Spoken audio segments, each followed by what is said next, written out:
Good evening friends. 8 दिवस झालं मी एक व्हिडिओ बनवून टाकण्याचा प्रयत्न करत होते. आज वेळ काढून आवर्जून मी हा व्हिडिओ बनवत आहे. महाराष्ट्रामध्ये बेटी बचाव बेटी पढाव आपण म्हणतो. बेटी पडत तर आहे, शिक्षण घेऊन मोठी होत आहे, परंतु आपण तिचा बचाव करत नाही आहे. तुम्हाला वाटत नाही आपला महाराष्ट्र मागे आहे? खरंच आपला महाराष्ट्र खूप मागे आहे. कितीक तर लहान मुलींवर मोठ्या मुलींवर अत्याचार होत आहेत, अत्याचार घडत आहेत, असे नराधम तयार होत आहेत. तर आपल्याला कुठेतरी ते थांबवायला पाहिजे. मुलींना पण चांगलं शिकवण द्यायला पाहिजे. अशा ज्या मुली आहेत, आता तुम्ही बघता आपले आई वडील, मुलींना सांगणं आहे माझं की या व्हिडिओच्या माध्यमातून मी मुलींना काही संदेश देईल. आपल्याला आई वडिलांनी शिकवून मोठं केलेलं आहे. आपलं स्वप्न पूर्ण करण्यासाठी आपल्या खाण्यापिण्याचा विचार न करता त्यांनी आपल्याला शिक्षण दिलेलं असतं आणि पै गोळा करून, पैसा खर्च करून आपल्याला त्यांनी स्वप्न पूर्ण करण्यासाठी बाहेरगावी पाठवलेलं असतं.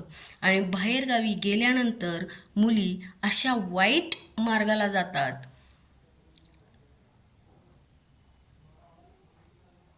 हां, ठीक आहे, तुम्ही एखाद्या व्यक्तीच्या प्रेमाच्या जाळ्यात अडकता, पण पुढे काय होईल हे तुम्हाला माहीत नसतं.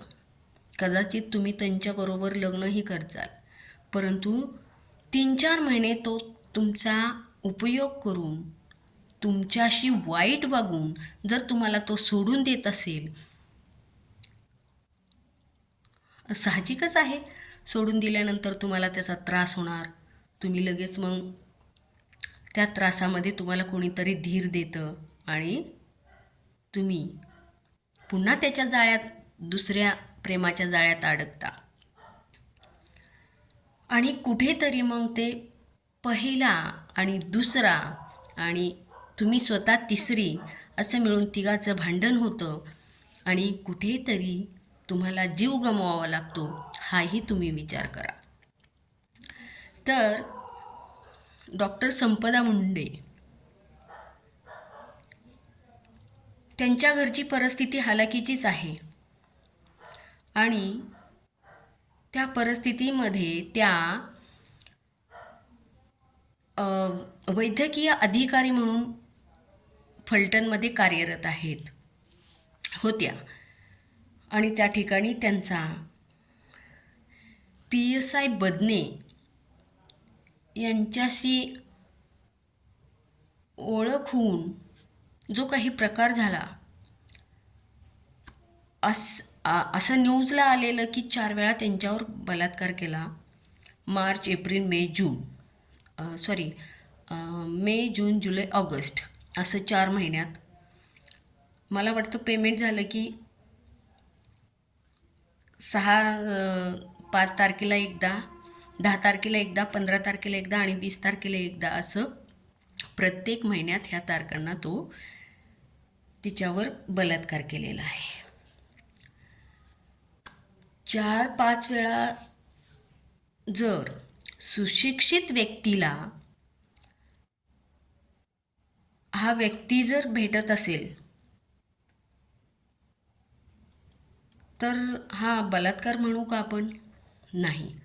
त्या दोघांमध्ये काहीतरी प्रेमसंबंध असणार आणि दोघात खटकलेलं असणार. त्याच्यामुळे त्यांनी नंतर भेटले नाहीत किंवा काही नाही. त्याच्यात हा बनकर आला, तिला धीर दिला आणि त्या दोघांचं प्रेमसंबंध झालं असं मला वाटतं. तर अशा गोष्टी घडू नयेत. त्याच्यामध्ये तिला जीव गमवावा लागला.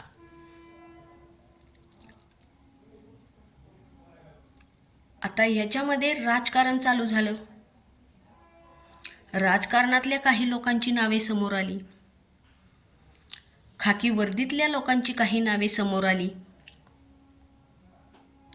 मरणारी मरून गेली. शेवटी आपल्या आईवडिलांना सुद्धा लोकांच्या मीडियाच्या समोर यावं लागलं. किती खंत आहे. आता तरी मुलींनो तुम्ही सावध व्हा आणि अशा गोष्टी घडू नयेत याची काळजी घ्या.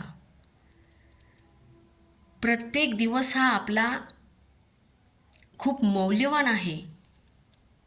प्रत्येक क्षण आपला मौल्यवान आहे.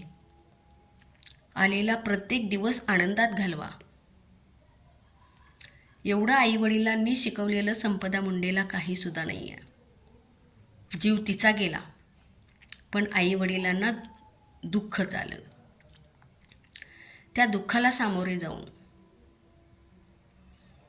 त्यांनी मीडियासमोर येतात, त्याची पण कुठेतरी खंत वाटते. तुम्ही मला सांगा, असं मीडियासमोर यायला पाहिजे का? आणायला पाहिजे का?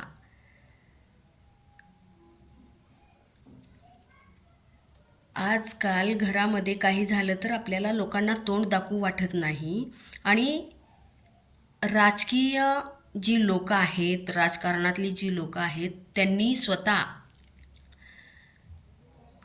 आईवडिलांना, मुलीच्या आईवडिलांना मीडियासमोर आणतात आणि लोकांना तोंड दाखवतात. तुम्ही असं पण सांगू शकत होता की आम्ही तिच्या आईवडिलांना जाऊन भेटलो, संपदा मुंडेंच्या आईवडिलांना जाऊन आम्ही भेटलो, त्यांची आम्ही चौकशी केली, त्यांना आम्ही धीर दिला, त्यांच्या दुःखात आम्ही सामील झालो, असं तुम्ही ओरलसुद्धा सांगू शकत होता. परंतु तुम्ही त्यांना मीडियाच्या समोर आणलं. लोकांना सगळ्या जग जाहीर केलं की डॉक्टर संपदा मुंडे यांच्या आई ह्या, डॉक्टर संपदा मुंडे यांचे वडील हे. म्हणजे त्यांनी जर नंतर फिरायला गेलं, किंवा फिरायला म्हणजे बाजार आणायला, काही पण गोष्टी ज्या असतील, हॉस्पिटलला गेले, इकडं तिकडं गेले, काही गेलं, तर ह्यांच्या मुलीशी असं झालं होतं, त्या मुलीचे हे आई वडील, असे तुम्ही ओळख निर्माण करून दिली त्यांची. हे चुकीचं आहे. आपण मुलींना सुरक्षित ठेवत नाही महाराष्ट्रामध्ये. संपदा मुंडे बाबतीत सगळं राजकारणच हे घोळ घालायला लागले. याचा निकाल चांगला व्यवस्थित लागावा आणि ह्या गोष्टीमध्ये काहीतरी ज्या महाराष्ट्रातील मुली आहेत त्यांनी स्वतःची काळजी स्वतः घ्यायला पाहिजे, हे शिकायला पाहिजे, असं मी यामध्ये सांगते आणि इथंच थांबते. धन्यवाद.